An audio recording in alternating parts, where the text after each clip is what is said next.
Bubble டீன்னு ஒரு விஷயம் தெரியும், பட் நான் பபிள் டீ குடிச்சே இல்லைன்னு சொல்கிறீங்களா?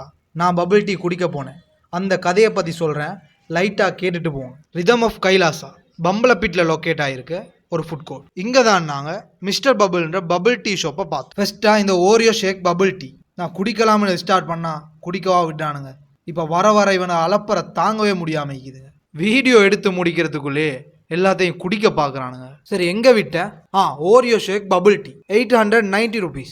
நல்லா இருந்துச்சு, அதனால தான் இது ஃபாஸ்ட் மூவாக பெய்த்துட்டீங்கன்னு நினைக்கிறேன். நெக்ஸ்ட்டு நீங்கள் பார்த்துட்டீங்கிற இந்த black currant mojito with blueberry popping. பேரெல்லாம் நான் பார்க்க மாட்டேன், எனக்கு இது ஃபேவரட்னு ஃபசால் சொல்லிட்டு இருந்தான். நெக்ஸ்ட் இவங்கட இந்த மெயின் மேட்டர். எப்போவும் லாஸ்ட்டில் தானே மெயின் மேட்டர் சொல்லுவேன், என்ன இன்னைக்கு நடுவுலே மெயின் மேட்டர். பிகாஸ் இது இவங்கட நியூ மெனு உண்டு. இதை பற்றி அவங்கள்ட்ட சொல்கிறதுக்காக தான் நான் இங்கே மெயினாக வந்தேன். மேங்கோ ஐஸ் லட்டே, இதுவும் 890 rupees. இது கொஃபி வெரைட்டியில் உண்டு. நான் குடிச்சதை வச்சு சொல்கிறேன், அந்த மேங்கோ ஃப்ளேவர் அப்படியே தெரிஞ்சிச்சு. உங்களுக்கு சுகர் வேணுமா, நீங்கள் ஃபஸ்ட்லேயே எந்த லெவலில் உங்களுக்கு சுகர் ஈக்கணுமோ அதை சொல்லிடுங்க. இந்த new menu, new experience. Finally இம்சமா நமக்கு பிடிச்ச இந்த ஃபலூடா வித் ஸ்ட்ராபெரி பாப்பிங். சின்னவங்க எல்லாம் ஃபலூடா தான் விரும்பி நல்லா குடிப்பாங்கன்னு உங்களுக்கு தெரியும் தானே. நடக்கிற சீனெல்லாம் பார்க்கும்போது என்னையே சேனலை விட்டு தூக்கிடுவான மாதிரி தான் இருக்குது.